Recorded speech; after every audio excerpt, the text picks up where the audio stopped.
Welcome back to Revise and Resubmit, the podcast that takes, those really dense academic papers and makes them surprisingly interesting. I'm Pavlov. And I'm Nikita. April 24th, 2013.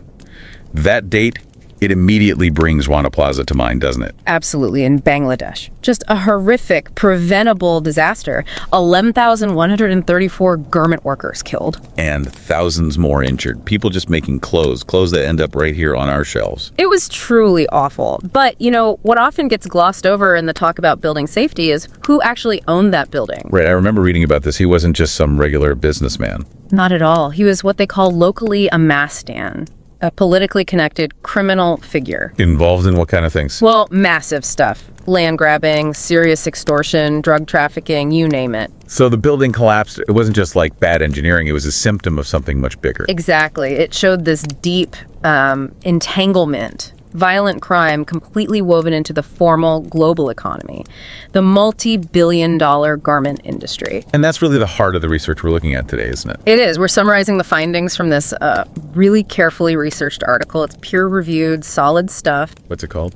It's titled Mastanocracy, the legitimization of criminal governance and violence in Bangladesh's garment industry. Mastanocracy. Okay. And it's serious research, you said. Definitely. Published in Human Relations, that's an FT50 listed journal, so it's highly respected. We should give credit to the authors. Yes, absolutely. Shoaib Ahmed, he's at the University of Sussex in the UK.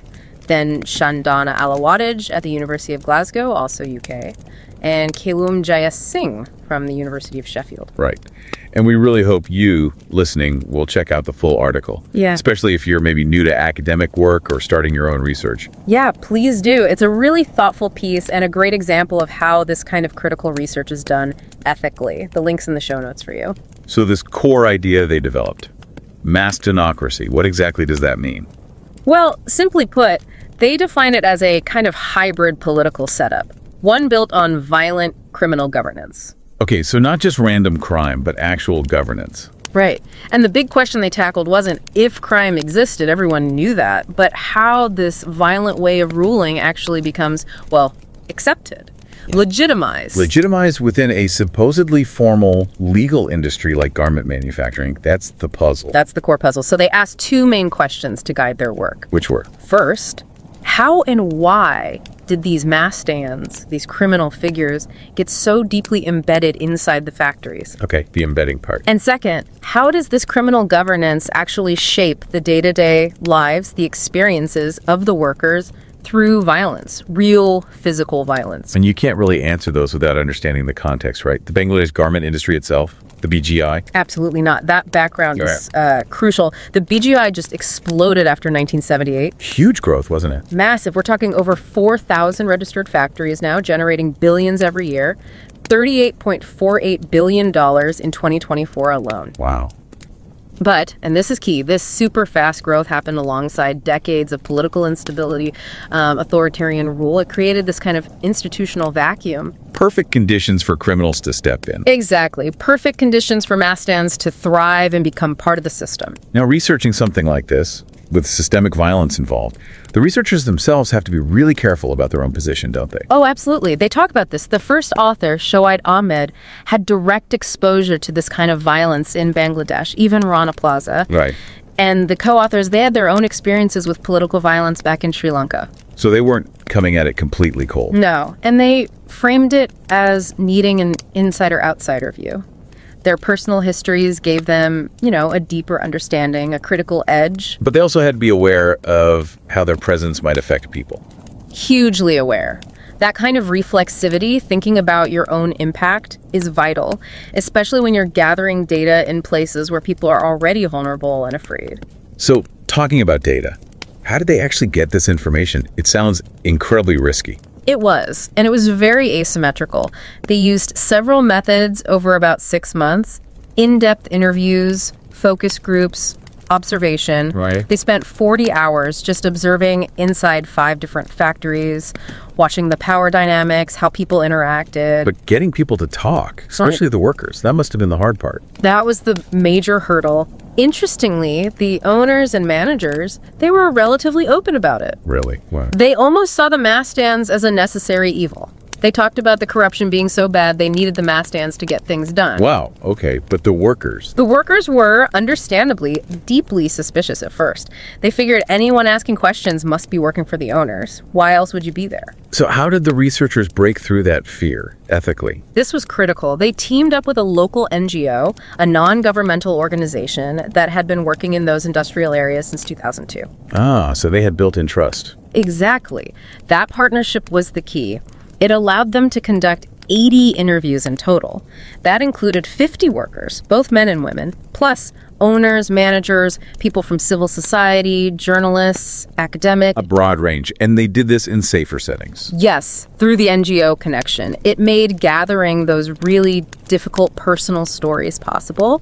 They also used lots of secondary data reports from Human Rights Watch, Transparency International, local labor groups, news articles, just to back things up. Okay, so they have all this rich, quite harrowing data. How do they make sense of it all? How do they analyze it? They used a method called thematic analysis. Basically, they looked for recurring patterns and ideas in what people said. Right. They paid close attention to the specific words workers use, like chada, which means racketeering or extortion money, or gunda bahini and laishal bahini, which referred to gangs or hired muscle, and oshohei, meaning helplessness. Those local terms carry a lot of weight. They really do. And from those specific codes, they built up the bigger themes, the abstract ideas that explain how mass democracy actually works. It's logic. Is there like a key quote that sums up that logic? There's one from a factory owner that's incredibly revealing and chilling. Okay. He said, and I'm quoting here, "Our public servants are so corrupt that without a bribe, they won't even issue a birth or death certificate. And our workforce is unskilled and greedy.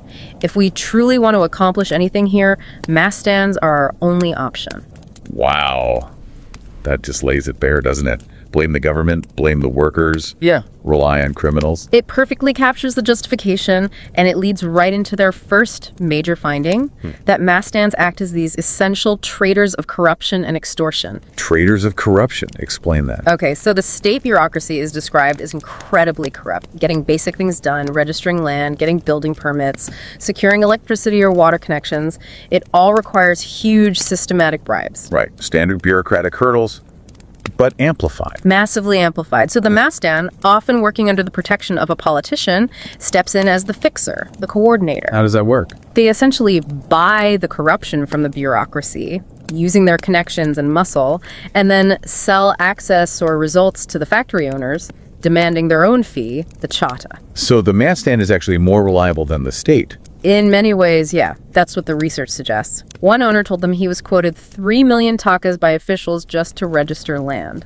Huge delays expected, too. Okay. Instead, he paid a local mass stand who apparently worked for a government minister 5 million takas. More money, but But he got it done. he got the land registered and got physical possession secured, bypassing all the state hassle and what he saw as unpredictable extortion from officials. So the mass stand's fee buys efficiency in a weird way. Efficiency enforced by the threat and use of violence. That's their main tool. It fuses corruption from the state, political power, and criminal violence. Which ties into the second, finding how this whole system gets embedded for elite protection. Exactly.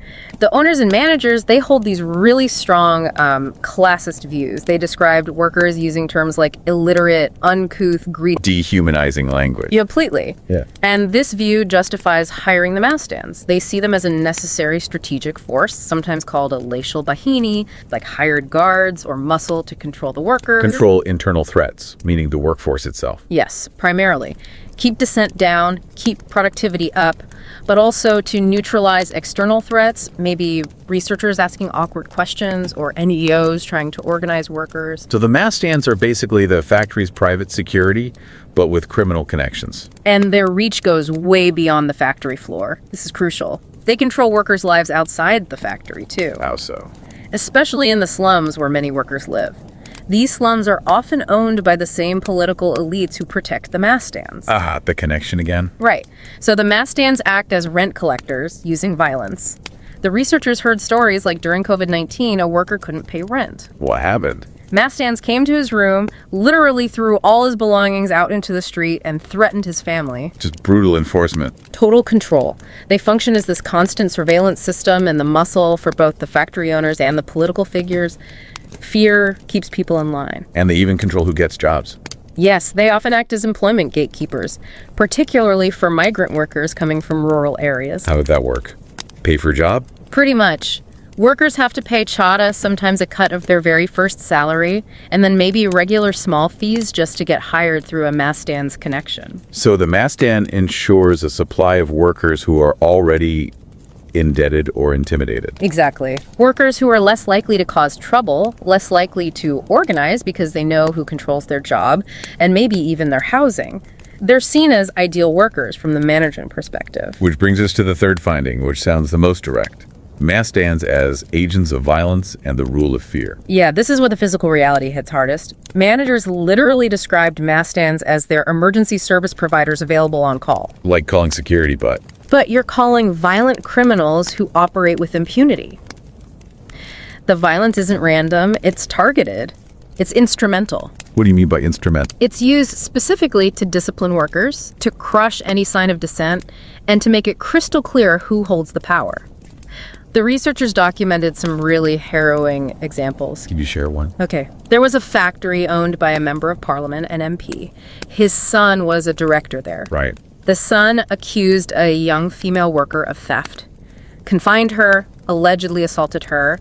The other workers protested this, not violently, they just stopped working. A work stoppage, a basic form of protest. Exactly. The response, immediate extreme violence. Local mass stands were called in. Yeah. They launched a coordinated, brutal assault on the protesting workers, just beat them mercilessly. Several were seriously injured. Just for stopping work. The message couldn't be clearer. Don't organize. Don't even think about collective action. There was another example too, wasn't there?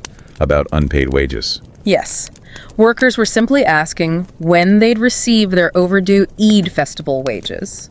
A reasonable question. What happened then? 10 mass stands showed up on motorbikes. Their leader walked in, didn't even raise his voice much, just slammed a handgun down on the table in front of the workers. Oh my God. And said something like, "Forget your Eid bonus. If you keep this up, your family will never see you alive again." That's pure terror. A gun on the table in a wage discussion. It completely changes the dynamic, doesn't it? It's governance by fear, total fear, and it shapes everything. How did the workers describe living with that constant fear? They talked about living under the constant gaze of these vultures, the mass stands and their informers, always being watched. No, they couldn't even talk freely. No. Some workers said they'd wear burqas, even in the intense heat when meeting with the NGO staff, just so they couldn't be easily identified by mass stands who might be watching. Fear of being beaten later. That level of pervasive fear, Yeah. it's hard to comprehend. And it's part of the business model. It seems to be integral. So looking at the bigger picture here, this isn't just, corruption getting out of hand. Yeah, it sounds much more organized, like a collaboration. That's precisely the point the researchers make. Mastinocracy isn't some kind of failure of capitalism or something working against it. It actually collaborates with state institutions, with powerful business and political elites. To achieve what? To enforce discipline and guarantee a supply of cheap, compliant labor for these global supply chains. For the clothes we buy. The terror keeps costs down. And that's the main academic contribution, right? Showing this isn't just happening in like illegal drug markets, but right inside a formal legal industry. Exactly. It challenges that neat line we sometimes draw between legal and illegal.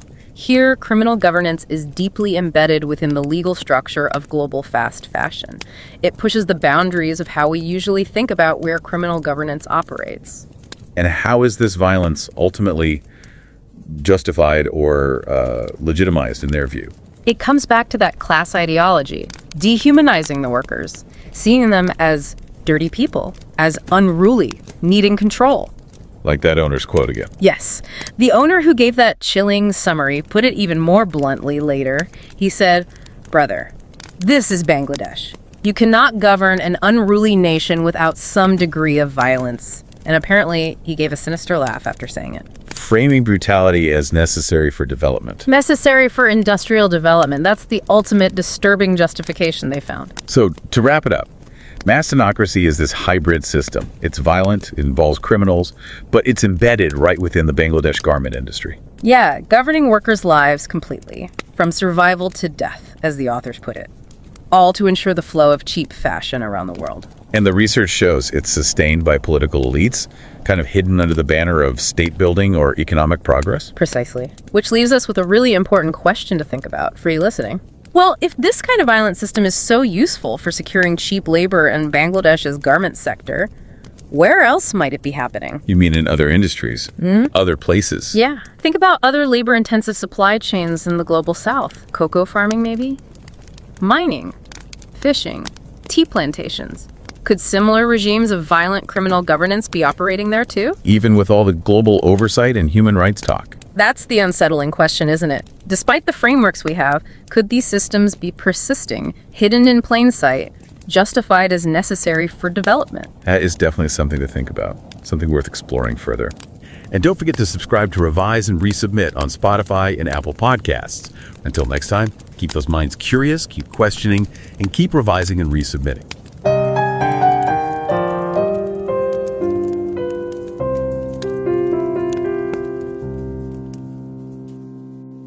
Revise and রিসাবমিটে স্বাগতম।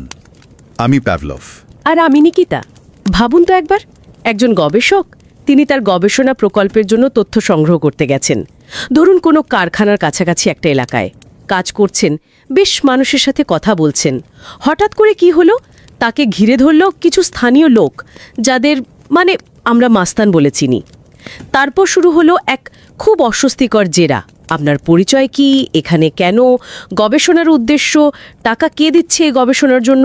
শুধু প্রশ্ন না, কিন্তু সাথে ছিল হুমকিও।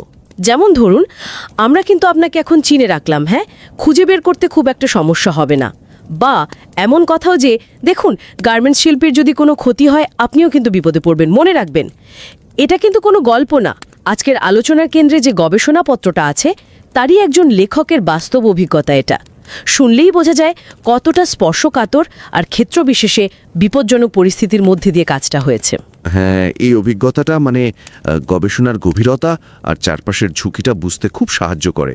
আর আজকের আলোচনাটা কিন্তু একটা অত্যন্ত গুরুত্বপূর্ণ গবেষণাপত্রের উপর ভিত্তি করে হচ্ছে। এটা ছাপা হয়েছে বিশ্বখ্যাত হিউম্যান রিলেশনস জার্নালে। ম্যানেজমেন্ট বা এই সাংগঠনিক অধ্যয়নের ক্ষেত্রে এটা একেবারে প্রথম সারির একটা জার্নাল। ফিনান্সিয়াল টাইমস স্বীকৃত যে বিশ্বের সেরা 50টি বিজনেস জার্নাল, FT50 তালিকা, সেখানে এটা আছে। এর মানে হলো কাজটা আন্তর্জাতিক মানের, খুব উঁচু পর্যালোচনার মধ্যে দিয়ে গেছে। ঠিক তাই। আর এই কঠিন কাজটা করেছেন 3 জন গবেষক। তাদের নামগুলো একটু জেনে নিই। শোয়েব আহমেদ, ইনি যুক্তরাজ্যের ইউনিভার্সিটি অফ সাসেক্সের। চন্দনা আলাওয়াত্তাগে, তিনি ইউনিভার্সিটি অফ গ্লাসগো, ইউকে। আর Kelum Jayasinghe, university of Sheffield, UK. গবেষণাপত্রটার শিরোনামটাও বেশ সোজাসবটার শক্তিশালী। মাস্তানতন্ত্র, বাংলাদেশের গার্মেন্টস শিল্পে অপরাধমূলক শাসন এবং সহিংসতার বৈধকরণ। কাজটা এতটাই গুরুত্বপূর্ণ আর সময়োপযোগীও বটে যে আমরা শ্রোতাদের সত্যি অনুরোধ করব, এই আলোচনা শোনার পর যদি আগ্রহ হয় তাহলে একটু সময় বের করে মূল গবেষণাপত্রটা পড়বেন। এটা খুবই সুচিন্তিত আর কঠোরভাবে পিয়ার রিভিউ করা একটা লেখা।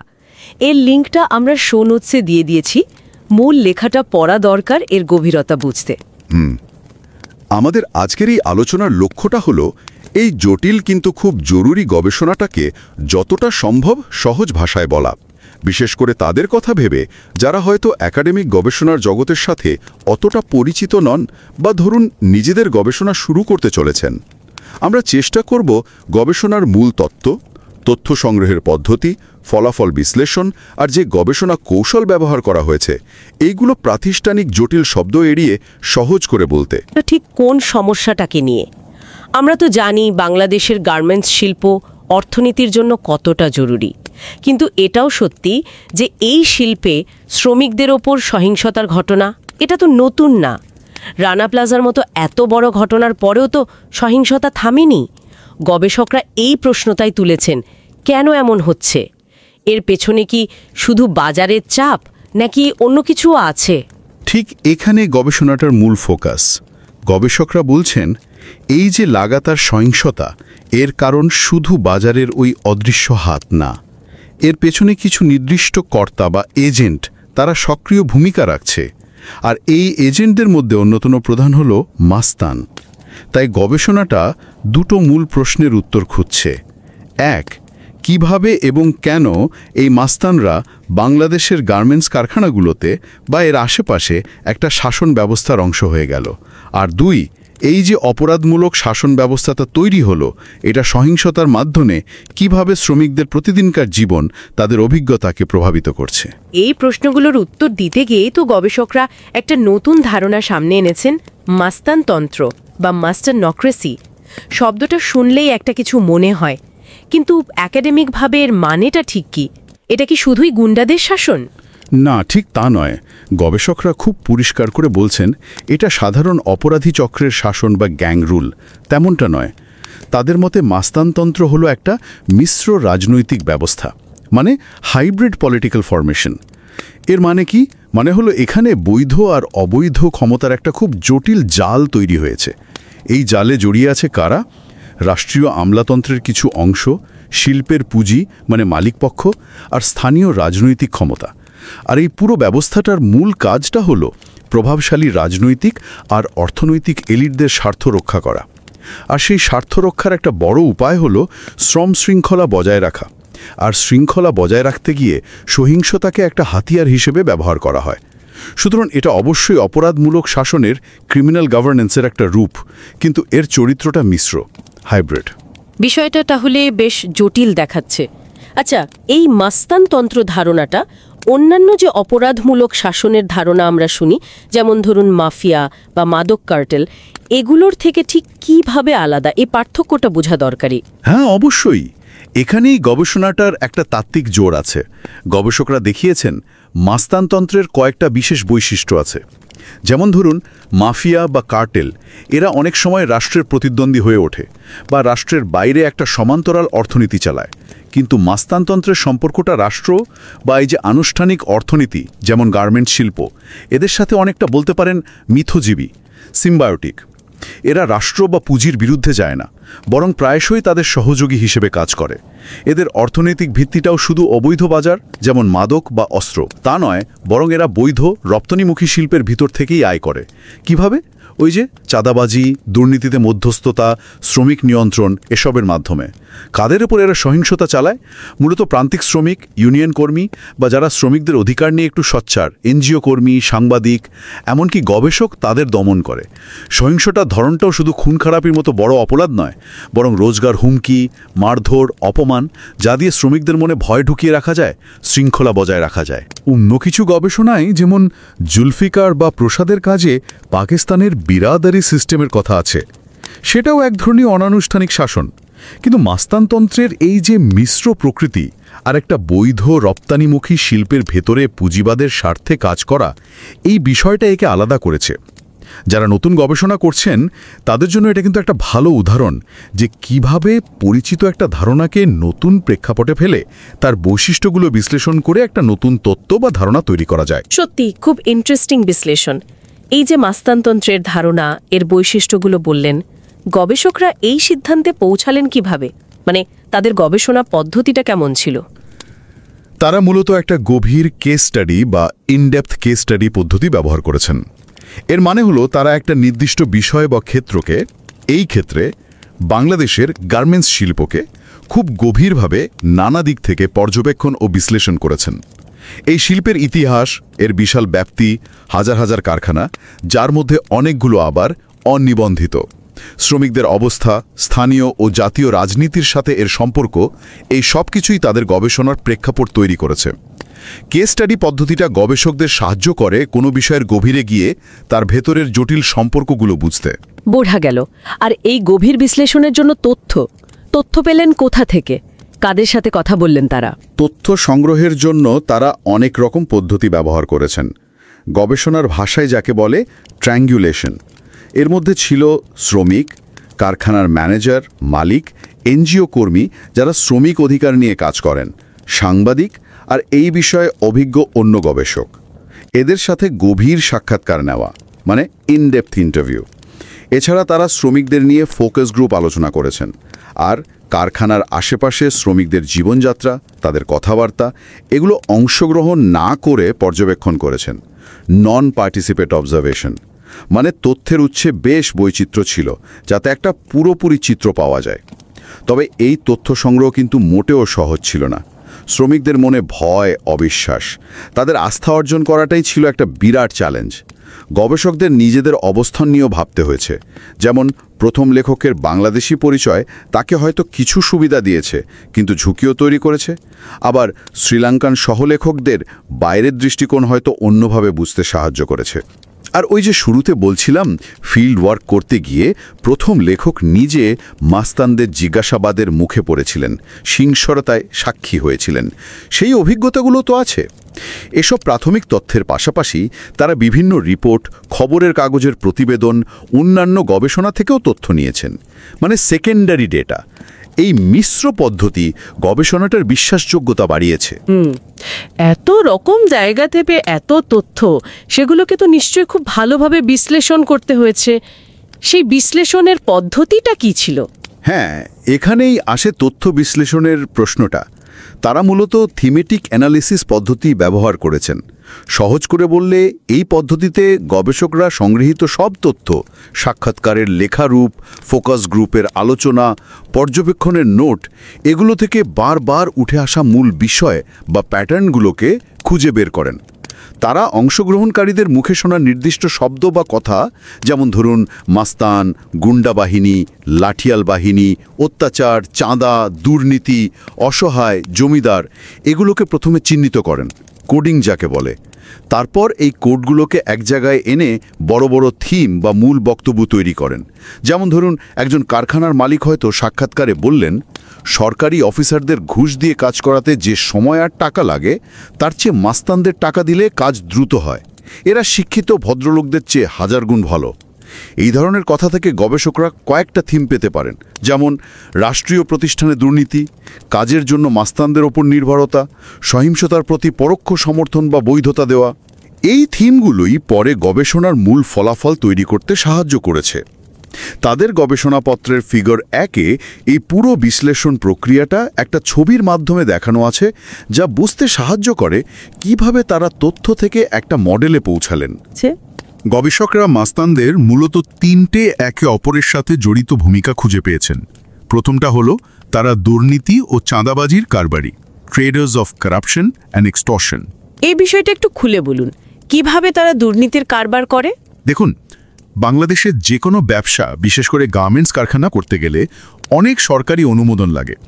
গবেষণায় বলা হয়েছে, জমি কেনা থেকে শুরু করে বিদ্যুৎ, গ্যাস, পানির সংযোগ পাওয়া পর্যন্ত প্রায় 17টা আলাদা মন্ত্রণালয় বা সংস্থার পারমিশন লাগে।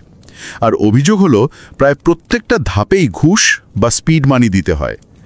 এই যে জটিল আর দুর্নীতিগ্রস্ত আমলাতান্ত্রিক প্রক্রিয়া, এরই সুযোগ নেয় মাস্তানরা। কারখানার মালিকরা অনেক সময় দেখেন যে সরকারি অফিসে দিনের পর দিন ঘুরে বা অনেক টাকা ঘুষ দিয়েও কাজ হচ্ছে না। তখন তারা মাস্তানদের ধরেন। মাস্তানরা তাদের স্থানীয় প্রভাব, রাজনৈতিক যোগাযোগ ব্যবহার করে কাজগুলো করিয়ে দেয়। অবশ্যই বিনিময়ে মোটা টাকা নেয়।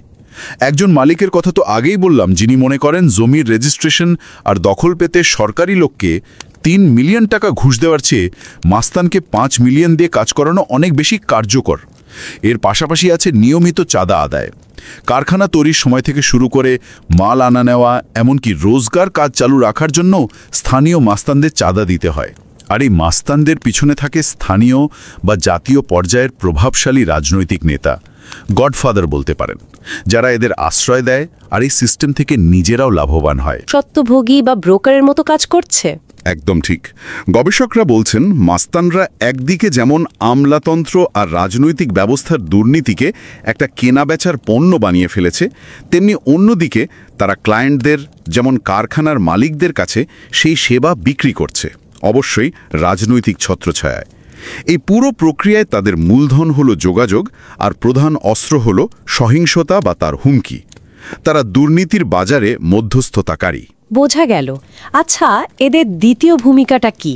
দ্বিতীয় গুরুত্বপূর্ণ ভূমিকাটা হল রাজনৈতিক ও শিল্প অভিজাতদের রক্ষক, প্রোটেক্টার্স অফ পলিটিক্যাল অ্যান্ড ইন্ডাস্ট্রিয়াল ইলিটস। এখানে একটা গভীর শ্রেণীগত আর সাংস্কৃতিক ব্যাপার আছে। গবেষণায় দেখা গেছে, অনেক মালিক আর উঁচু পদের ম্যানেজাররা শ্রমিকদের প্রতি এক ধরনের তীব্র অবিশ্বাস আর তাচ্ছিল্য পোষণ করেন। সাক্ষাৎকারে তারা শ্রমিকদের বোঝাতে অশিক্ষিত, ছোটলোক, লোভী, কৃতজ্ঞতাহীন, বিশ্বাসঘাতক, এমনকি গোলাম বা ইতর এই ধরনের শব্দ ব্যবহার করেছেন। তাদের মধ্যে এক ধরনের সামন্ততান্ত্রিক বা জমিদার মানসিকতা কাজ করে। তারা মনে করেন এই অশিক্ষিত, অপরিষ্কার, লোভী শ্রমিকরা সবসময় সুযোগ খোঁজে, কারখানার ক্ষতি করতে চায়, দেশের জন্য তারা বিপদ। তাই এদের কঠোরভাবে নিয়ন্ত্রণে রাখা দরকার। আর এই নিয়ন্ত্রণের কাজটা করার জন্যই মাস্তানদের দরকার হয়। তার মানে মালিক পক্ষ বা ব্যবস্থাপকরা নিজেরা সরাসরি শ্রমিকদের সাথে ওই সংঘাতে না জড়িয়ে মাস্তানদের ব্যবহার করেন তাদের হয়ে কাজগুলো সারতে। হ্যাঁ, বিষয়টা অনেকটা সেরকমই। শ্রমিক নিয়োগের সময় খোঁজ খবর নেওয়া, কারখানার ভেতরে ডিসিপ্লিন রাখা, বেতন বা সুযোগ সুবিধা নিয়ে শ্রমিকদের অসন্তোষ বা প্রতিবাদ দমন করা, ইউনিয়ন করতে না দেওয়া, এই ধরনের কাজগুলো গবেষকরা বলছেন নোংরা কাজ বা ডার্টি ওয়ার্ক, সেগুলো মাস্তানদের দিয়ে করানো হয়। মালিক বা ম্যানেজাররা হয়তো মনে করেন এই কাজগুলো তাদের সামাজিক স্ট্যাটাসের সাথে যায় না। মজার ব্যাপার হলো, এই নিয়ন্ত্রণ শুধু কারখানার ভেতরেই থাকে না। শ্রমিকরা যে বস্তি বা কম আয়ের এলাকাগুলোতে থাকেন, সেখানেও মাস্তানদের বিরাট প্রভাব। বাড়ি ভাড়া তোলা, কে কার বাসায় থাকবে সেটা ঠিক করা, এমনকি কারখানায় চাকরির ব্যবস্থা করে দেওয়ার বদলে বেতনের অংশ বা নিয়মিত চাঁদা নেওয়া, এসবও মাস্তানরাই করে। একজন নারী শ্রমিকের অভিজ্ঞতার কথা আছে গবেষণায়। তিনি জানিয়েছেন, চাকরির প্রথম মাসের প্রায় অর্ধেক বেতন তাকে স্থানীয় মাস্তান নেতাকে দিতে হয়েছিল, আর তারপরও প্রতি মাসে চাঁদা দিতে হয়, নইলে চাকরি চলে যাওয়ার বা বস্তি থেকে তুলে দেওয়ার ভয় থাকে। পরিস্থিতিটা আসলেই ভয়াবহ। আর তৃতীয় ভূমিকাটা কি? তৃতীয় এবং সম্ভবত সবচেয়ে বেশি চোখে পড়ার মতো আর ভয়ের যে ভূমিকাটা, সেটা হলো শ্রমিকদের নিয়ন্ত্রণে সহিংসার agents of violence for discipline. শ্রমিকদের নিয়ন্ত্রণে রাখতে শারীরিক আর মানসিক সহিংসার নিয়মিত ব্যবহার, এটা মাস্তানতন্ত্রের একটা অঙ্গ। গবেষণায় উঠে এসেছে মারধর, গালিগালাজ, হুমকি, এমনকি যৌন হয়রানির মতো ঘটনাও প্রায় ঘটে। প্রতিবাদী শ্রমিক বা শ্রমিক নেতাদের ওপর হামলা বা তাদের গুম খুন হওয়ার ঘটনাও কিন্তু বিরল নয়। গবেষণাপত্রে শ্রমিক নেতা শহীদুল ইসলামকে পিটিয়ে মারার ঘটনা বা সম্প্রতি টঙ্গীতে হৃদয় নামে এক শ্রমিককে চুরির দায়ে পিটিয়ে মারার ঘটনার কথা বলা হয়েছে। ঈদের আগে বকেয়া বেতনের দাবিতে শ্রমিকরা এক হলে তাদের ওপর হামলা বা বন্দুক দেখিয়ে খুনের হুমকি দেওয়ার মতো ঘটনাও রেকর্ড করা হয়েছে। এই যে সার্বক্ষণিক ভয়ের পরিবেশ, এতে শ্রমিকদের মানসিক অবস্থা কেমন থাকে? তারা কি কোনো রকম প্রতিরোধ বা অভিযোগ করতে পারেন না? এই সহিংসতার পরিবেশটা শ্রমিকদের মধ্যে সাংঘাতিক ভয়, অসহায়ত্ব আর নিরাপত্তাহীনতা তৈরি করে। তাদের উপর এক ধরনের সার্বক্ষণিক নজরদারি চলে। গবেষকরা বলছেন, কারখানার আশেপাশে চায়ের দোকানদার, মুদি দোকানদার, রিকশাওয়ালা, এমনকি কারখানার নিজের দারোয়ানরাও অনেক সময় মাস্তানদের চর বা মুখবের হিসেবে কাজ করে। কে কার সাথে মিশছে, কে কি বলছে, কে ইউনিয়নে যুক্ত হতে চাইছে, সব খবর চলে যায় মাস্তানদের কানে। শ্রমিকরা এতটাই ভয় পান যে অনেকে নিজেদের পরিচয় গোপন রাখতে চান বা চেনা পরিচিতদের এড়িয়ে চলেন। একজন শ্রমিকের কথা বলা হয়েছে, যিনি তাদের অধিকার নিয়ে কাজ করে এমন একটা এনজিও অফিসে যাওয়ার সময় বোরকা পরে গিয়েছিলেন, যাতে এলাকার কেউ বা মাস্তানদের চর তাকে চিনতে না পারে। কারণ ধরা পড়লে বা চিহ্নিত হলে তাদের ওপর নেমে আসে নির্মম নির্যাতন। আর এই সহিংসতা কিন্তু শুধু শ্রমিকদের ওপরই নয়, যারা শ্রমিকদের হয়ে কথা বলেন বা এই সিস্টেমের বিরুদ্ধে যান, যেমন কিছু এনজিও কর্মী, সাংবাদিক, এমনকি গবেষক, তারাও মাস্তানদের হুমকি বা হামলার শিকার হন। পুরো চিত্রটা শোনার পর যদি আমরা মূল যুক্তিতে ফিরি, তাহলে বিষয়টা দাঁড়াচ্ছে মাস্তানতন্ত্র প্রচলিত ধারণার মতো রাষ্ট্র বা পুঁজির বিরুদ্ধে কোনো শক্তি নয়, বরং এটা আসলে তাদের সেবাতেই আছে। হ্যাঁ, এটাই হলো এই গবেষণার একেবারে কেন্দ্রীয় যুক্তি বা থিসিস। মাস্তানতন্ত্র একটা হাইব্রিড বা মিশ্র ব্যবস্থা, যা রাষ্ট্র, রাজনীতি আর পুঁজির হয়তো নীরব সমর্থনে বা কখনো কখনো সক্রিয় সহযোগিতায় টিকে থাকে। এর মূল কাজ হল শোষণ প্রক্রিয়াটাকে সচল রাখা আর বিশ্ব বাজারের সাথে যুক্ত একটা বৈধ রপ্তানিমুখী শিল্প খাতে শ্রমিকদের যে কোনো রকম জোটবদ্ধ প্রতিরোধ বা ভিন্নমতকে সহিংসতার মাধ্যমে দাবিয়ে রাখা। এটা বৈধ আর অবৈধ, ফর্মাল আর ইনফর্মাল ক্ষমতার মাঝখানের সীমারেখাটাকে প্রায় মুছে দেয়।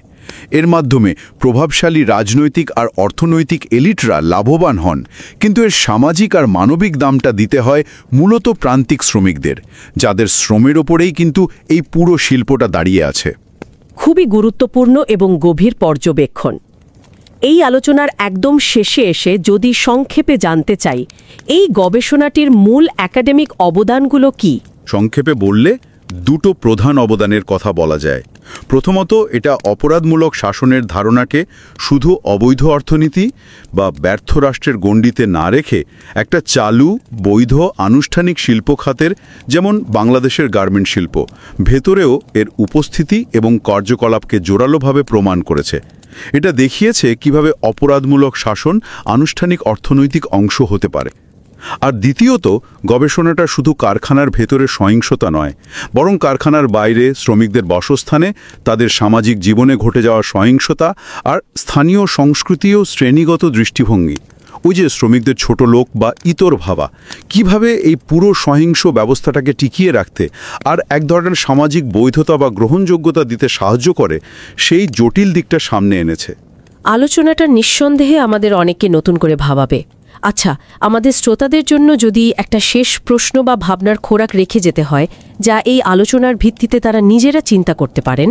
অবশ্যই এই গবেষণাটা আমাদের সামনে একটা খুব জরুরি প্রশ্ন আনে।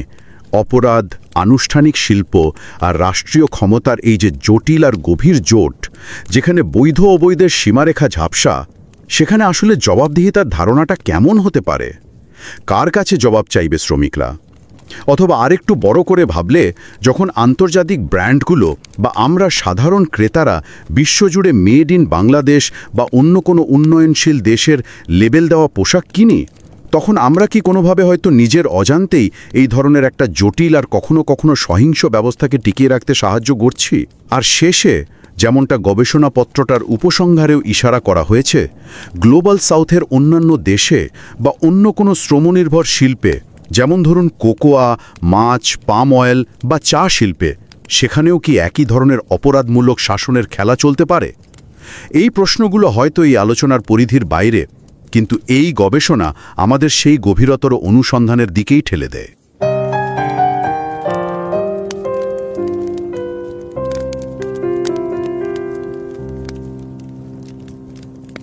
नमस्कार।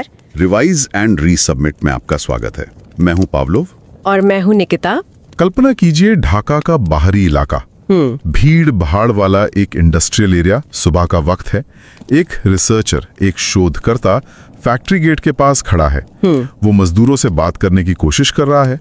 अचानक कुछ स्थानीय दबंग टाइप के लोग उसे घेर लेते हैं। उनकी आंखों में शक है, गुस्सा है। वो उस पर चिल्लाते हैं, क्या कर रहे हो यहाँ? विदेशी एनजीओ से पैसे लिए हैं? हमारी इंडस्ट्री को बदनाम करने आए हो? अपने ही देश का नुकसान करोगे। ये सिर्फ एक डरावना अनुभव नहीं है, ये बांग्लादेश के गारमेंट उद्योग की एक गहरी सच्चाई की झलक है, जहां डर और हिंसा रोज की जिंदगी का हिस्सा बन गए हैं। हाँ, और ये अनुभव असल में उस जटिल और परेशान करने वाली व्यवस्था को दिखाता है, जिसका जिक्र एक बहुत महत्वपूर्ण अकादमिक शोध पत्र में किया गया है। हाँ। आज हमारी बातचीत प्रतिष्ठित ह्यूमन रिलेशंस जर्नल में छपे इसी लेख पर है।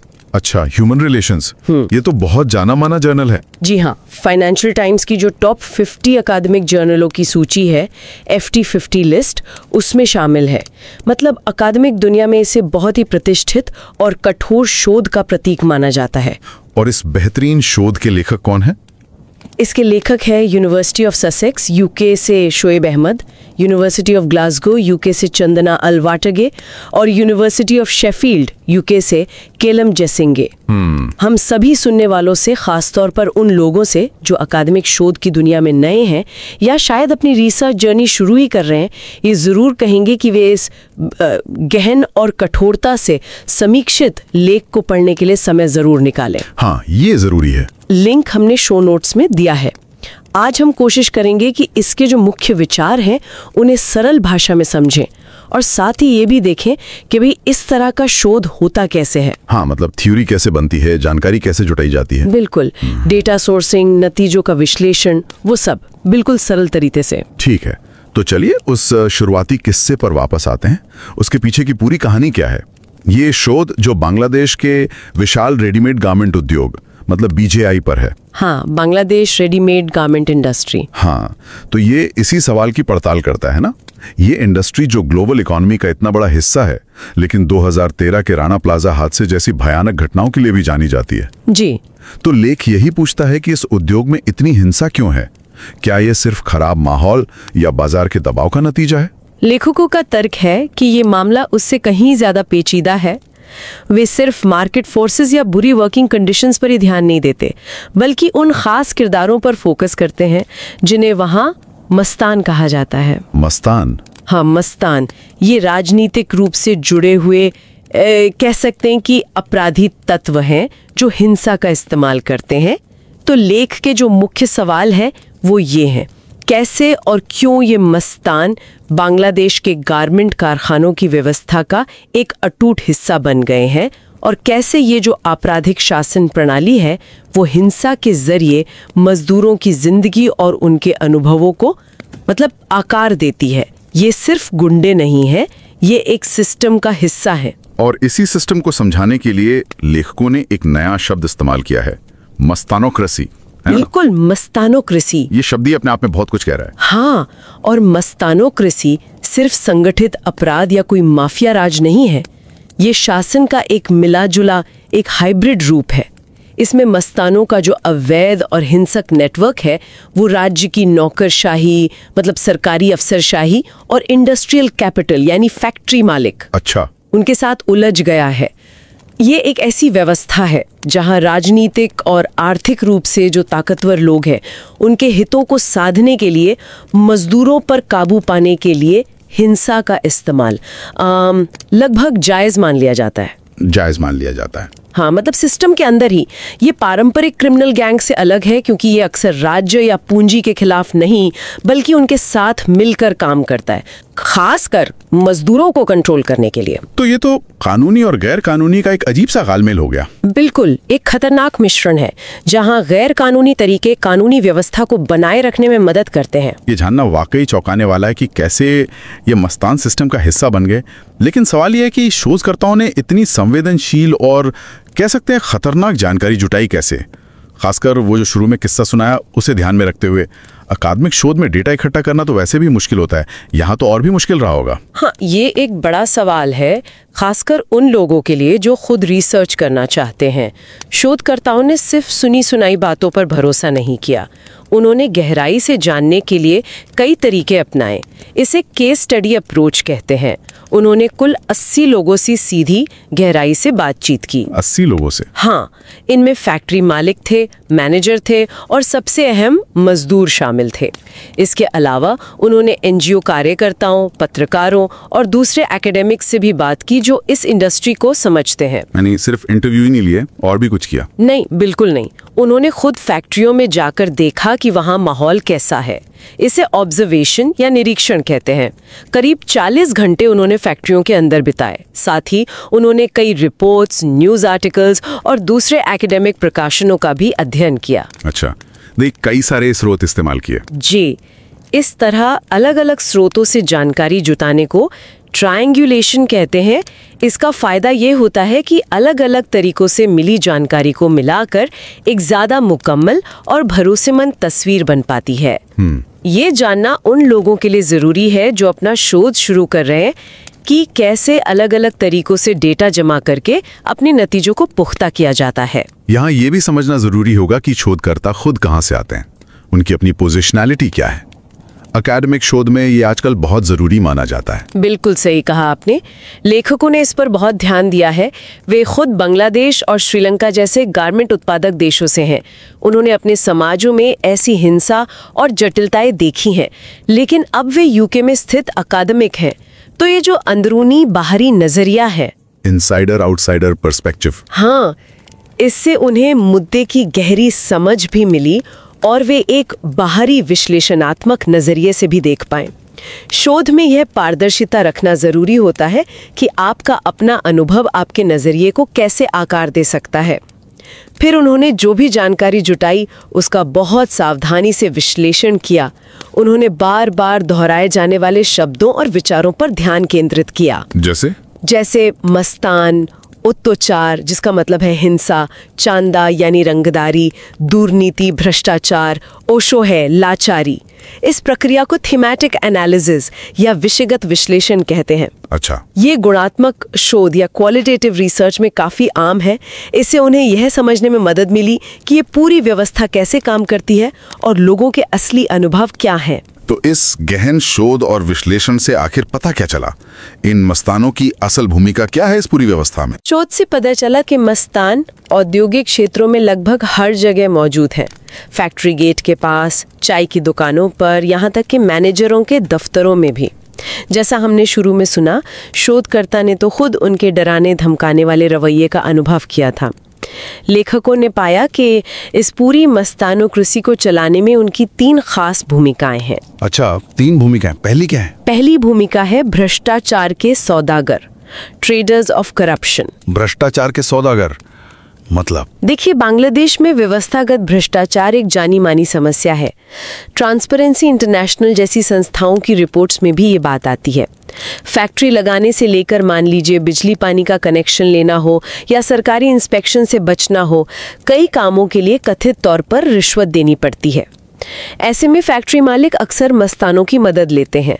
मस्तान अपने राजनीतिक संपर्कों और धमकी का इस्तेमाल करके नौकरशाही से काम करवाते हैं। अरे बाप रे! एक मालिक ने तो इंटरव्यू में यहाँ तक कहा कि ये मस्तान पढ़े लिखे भ्रष्ट सरकारी कर्मचारियों से 1000 गुना बेहतर है। एक तरह का वरदान है। वरदान? ये सुनने में कितना अजीब लग रहा है। हाँ, लेकिन ये दिखाता है कि सिस्टम कितना बिगड़ा हुआ है। ये मस्तान भ्रष्टाचार खत्म नहीं करते, बल्कि उसमें व्यापार करते हैं, उसे और मजबूत करते हुए ऊंचे तबके की सेवा करते हैं।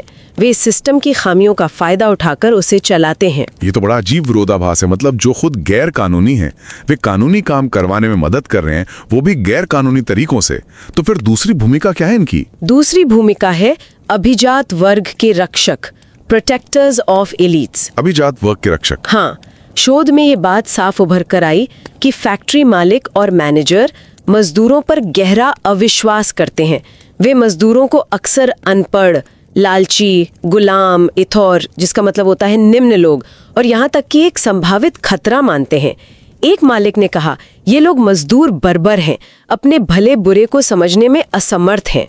बाप रे, ऐसी सोच? जी, इस अविश्वास और एक तरह की वर्ग आधारित नफरत के कारण वे मजदूरों को नियंत्रित करने के लिए मस्तानों को नियुक्त करते हैं। और दिलचस्प बात यह है कि वे मस्तानों को पुलिस से ज्यादा किफायती और भरोसेमंद मानते हैं।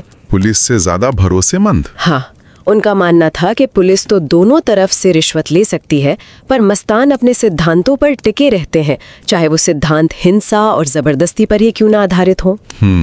और ये जो नियंत्रण है, ये सिर्फ फैक्ट्री की 4 दीवारी तक ही सीमित नहीं रहता होगा। इसका असर तो मजदूरों की निजी जिंदगी पर भी पड़ता होगा ना? बिल्कुल, मस्तानों का नियंत्रण मजदूरों की निजी जिंदगी तक फैला हुआ है। वे अक्सर उन झुग्गी बस्तियों, स्लम्स को कंट्रोल करते हैं जहां ज्यादातर मजदूर रहते हैं, और ये बस्तियां भी अक्सर उन्हीं ऊंचे तबके के लोगों की होती हैं। वे हिंसक रूप से किराया वसूलते हैं। एक उदाहरण दिया गया है कि कैसे कोविड-19 लॉकडाउन के दौरान जब एक मजदूर किराया नहीं दे पाया तो मस्तानों ने उसका सारा सामान बाहर फेंक दिया और उसे बेरहमी से पीटा। ओह, ये तो बहुत बुरा है। इतना ही नहीं, मस्तान ही अक्सर मजदूरों को फैक्ट्री में नौकरी दिलवाने में बिचौलिए का काम करते हैं, लेकिन बदले में उनकी तनख्वाह का एक हिस्सा चांदा यानी हफ्ता वसूली के रूप में लेते हैं। एक मजदूर ने बताया कि उसे अपनी पहली तनख्वाह का आधा हिस्सा मस्तान को देना पड़ा, और फिर हर महीने 100% अलग से। हर महीने? जी। मालिक और मैनेजर मजदूरों से सीधे निपटने के इस गंदे काम को खुद करने के बजाय मस्तानों को सौंप देते हैं, शायद इसलिए क्योंकि वे मजदूरों को नीचा या गंदा मानते हैं और अपना सामाजिक रुतबा बनाए रखना चाहते हैं। क्लास डिफरेंस और सोशल डिस्टेंसिंग भी हिंसा को बढ़ावा दे रही है। बिल्कुल, ये दिखाता है कि कैसे वर्ग भेद और सामाजिक दूरी इस हिंसा को बढ़ावा देती है। यह तो वाकई एक बहुत ही व्यवस्थित और क्रूर शोषण का तंत्र लग रहा है। और तीसरी भूमिका, क्या वो सीधी हिंसा से जुड़ी है जैसा कि डर था? हाँ, तीसरी और सबसे भयावह भूमिका है हिंसा के एजेंट्स ऑफ वायलेंस। मस्तानों का खौफ हर जगह महसूस किया जाता है, खासकर मजदूरों के बीच। मालिकों और मैनेजरों के लिए मस्तान एक तरह की इमरजेंसी सेवा की तरह है। इमरजेंसी सेवा? हाँ, जैसे ही मजदूरों के किसी भी तरह के विरोध, शिकायत या मान लीजिए यूनियन बनाने की कोशिश का जरा सा भी संकेत मिलता है, मस्तानों को तुरंत बुला लिया जाता है। और हिंसा अक्सर छोटी छोटी बातों पर भी भयानक रूप ले लेती है। एक मामले में एक मालिक के बेटे, जो फैक्ट्री डायरेक्टर था, उसने चोरी के शक में एक महिला मजदूर को बुरी तरह पीटा और कथित तौर पर उसका यौन उत्पीड़न भी किया। क्या? जब दूसरे मजदूरों ने इसका विरोध किया तो फौरन मस्तानों को बुलाया गया, जिन्होंने उन पर क्रूर हमला किया। कई मजदूर गंभीर रूप से घायल हो गए। ये तो रोंगटे खड़े कर देने वाली बात है। क्या हिंसा के और भी उदाहरण सामने आए? हाँ, कई। एक और घटना में जब मजदूरों ने ईद से पहले अपने बकाया वेतन की मांग की तो उन्हें बंदूक दिखाकर जान से मारने की धमकी दी गई। मजदूरों ने बताया कि मस्तान कुछ ही मिनटों में मोटरसाइकिलों पर सवार होकर आ गए और उनके नेता ने मेज पर बंदूक पटक कर कहा, ईद भूल जाओ, अगर 2 मिनट में काम पर वापस नहीं गए तो तुम्हारा परिवार तुम्हें फिर कभी जिंदा नहीं देखेगा। बंदूक दिखाकर? जी। और हाल ही में हृदय नाम के एक 19 साल के मजदूर की चोरी के आरोप में पीट कर हत्या कर देने की भी खबर आई है, जिसका कथित वीडियो सोशल मीडिया पर वायरल हुआ था। हे भगवान, पीट कर हत्या। हाँ, ये दिखाता है कि हिंसा कितनी चरम पर पहुंच सकती है और उसे कैसे नजरअंदाज या सामान्य बना दिया गया है। होती है या मजदूरों के समुदायों में भी फैली हुई है। ये निगरानी मजदूरों के समुदाय तक फैली हुई है। चाय वाले, किराने वाले, सिक्योरिटी गार्ड, कई लोग मस्तानों के लिए जानकारी जुटाने वाले, मतलब जासूस का काम करते हैं। एक मजदूर ने कहा, हमारी जिंदगी इन गिद्धों मस्तानों की नजर में है। वे हर जगह हैं। हम किससे बात करते हैं, कहाँ जाते हैं, क्या करते हैं, सब पर नजर रखी जाती है। यानी पूरा खौफ का माहौल। बिल्कुल। इस डर का माहौल इतना गहरा है कि शोध के लिए इंटरव्यू देने आई कुछ महिला मजदूरों को अपनी पहचान छिपाने के लिए बुर्का पहनना पड़ा, जबकि वे आमतौर पर ऐसा नहीं करते। और ये हिंसा और डर सिर्फ मजदूरों तक सीमित नहीं है। पत्रकारों, एनजीओ कार्यकर्ताओं और यहाँ तक कि शोधकर्ताओं को भी निशाना बनाया जाता है, जैसा कि लेखकों में से एक के अपने अनुभव से पता चलता है। और एक तरह से वैध बना दिया गया है। तो इस पूरी चर्चा का निचोड़ क्या निकलता है? ये शोध हमें क्या सिखाता है, खासकर मैनेजमेंट और ऑर्गेनाइजेशन स्टडीज के क्षेत्र के लिए और उन लोगों के लिए जो खुद शोध करना चाहते हैं? इस अध्ययन से क्या सीख सकते हैं? ये शोध अकादमिक जगत और समाज दोनों के लिए कई महत्वपूर्ण बातें बताता है। पहली, ये दिखाता है कि आपराधिक शासन सिर्फ अवैध बाजारों जैसे ड्रग्स या हथियार में ही नहीं होता। ये बांग्लादेश गारमेंट उद्योग जैसी एक औपचारिक, कानूनी और वैश्विक आपूर्ति श्रृंखला, ग्लोबल सप्लाई चेन (GSC) से जुड़ी इंडस्ट्री के अंदर भी गहराई से समा सकता है और उसका हिस्सा बन सकता है। मतलब लीगल इंडस्ट्री के अंदर क्रिमिनल गवर्नेंस। जी, यह अध्ययन मौजूदा सिद्धांतों को चुनौती देता है जो अक्सर आपराधिक शासन को औपचारिक अर्थव्यवस्था से बिल्कुल अलग मानते हैं। ये कानूनी और गैर कानूनी, औपचारिक और अनौपचारिक के बीच की धुंधली रेखाओं को उजागर करता है। यहाँ गैर कानूनी तरीके जैसे मस्तानों की हिंसा औपचारिक व्यवस्था यानी उद्योग को बनाए रखने और वैश्विक बाजार की सस्ती फैशन की मांग को पूरा करने के लिए इस्तेमाल किए जाते हैं। अकादमिक भाषा में कहें तो यह शोध दिखाता है कि आपराधिक शासन कैसे कानूनी उद्योगों में भी अपनी जगह बना सकता है, जिससे मौजूदा सिद्धांतों की सीमाओं का विस्तार होता है। ये वाकई एक अहम बात है। ये दिखाती है कि कैसे ग्लोबल कैपिटलिज्म की जरूरतें स्थानीय स्तर पर आपराधिक तत्वों के साथ मिलकर पूरी हो सकती हैं। और दूसरी मुख्य बात क्या है? दूसरी बात यह है कि यह शोध संगठनात्मक सीमाओं के बाहर होने वाली हिंसा पर प्रकाश डालता है, यानी मजदूरों के घरों और समुदायों में होने वाली हिंसा। हाँ, आपने बताया था। अक्सर मैनेजमेंट और ऑर्गेनाइजेशन का अध्ययन फैक्ट्री की चारदीवारी के भीतर होने वाली घटनाओं पर ही ध्यान केंद्रित करता है, लेकिन ये शोध दिखाता है कि मजदूरों पर नियंत्रण और उनके खिलाफ हिंसा उनके निजी जीवन तक फैली हुई है। और ये हिंसा अक्सर उन गहरे सामाजिक और सांस्कृतिक पूर्वाग्रहों से जुड़ी होती है जो मजदूरों को गंदा, लालची, निम्न या अशिक्षित मानते हैं। अच्छा। इन पूर्वाग्रहों के चलते उनके खिलाफ हिंसा को मन ही मन उचित ठहराया जाता है। मस्तानों का ये क्रूर शासन, जिसमें जबरन वसूली, निगरानी और रोजमर्रा की हिंसा शामिल है, मजदूरों को अमानवीय बनाकर और उन्हें दूसरा मानकर वैध कर दिया जाता है। संक्षेप में कहें तो अभिजात वर्ग औपचारिक औद्योगिक व्यवस्था को बनाए रखने के लिए जानबूझकर अनौपचारिकता और अवैधता पर निर्भर करता है। ये दिखाता है कि कैसे सामाजिक और सांस्कृतिक कारक संगठनात्मक प्रक्रियाओं को गहराई से प्रभावित करते हैं, खासकर ग्लोबल साउथ के देशों के संदर्भ में। ये सचमुच आंखें खोलने वाला विश्लेषण है। ये दिखाता है कि कैसे मेड इन बांग्लादेश जैसे लेबल के पीछे एक अदृश्य हिंसक व्यवस्था काम कर सकती है, जो दुनिया भर में सस्ते फैशन की हमारी मांग को पूरा करने में मदद करती है। ये शोध न केवल एक महत्वपूर्ण अकादमिक योगदान है, बल्कि एक जरूरी सामाजिक टिप्पणी भी है। बिल्कुल।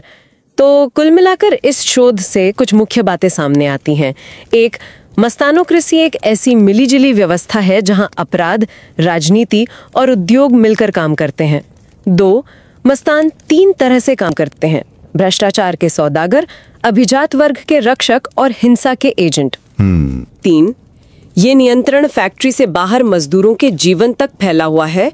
और 4, ये सब वैश्विक आपूर्ति श्रृंखला की सस्ती चीजों की मांग और स्थानीय सांस्कृतिक पूर्वाग्रहों से जुड़ा है।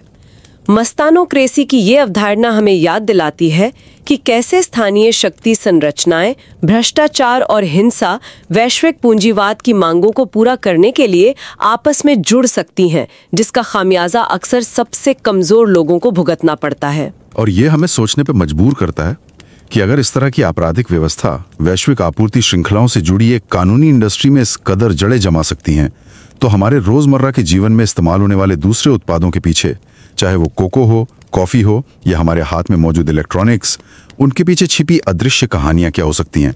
और क्या हम जाने अनजाने इन व्यवस्थाओं को बनाए रखने में कोई भूमिका निभा रहे हैं? गहन चिंतन के लिए ये एक बहुत ही महत्वपूर्ण सवाल है। ये वैश्विक आपूर्ति श्रृंखलाओं की जटिलता और उनमें छिपी नैतिक दुविधाओं की ओर इशारा करता है। हम एक बार फिर सुनने वालों को, खासकर शोध में रुचि रखने वालों को प्रोत्साहित करेंगे कि वो इस विषय की और गहरी समझ के लिए मूल शोध पत्र अवश्य पढ़ें। लिंक शो नोट्स में उपलब्ध है। ये अकादमिक कठोरता और सामाजिक प्रासंगिकता का एक बेहतरीन उदाहरण प्रस्तुत करता है।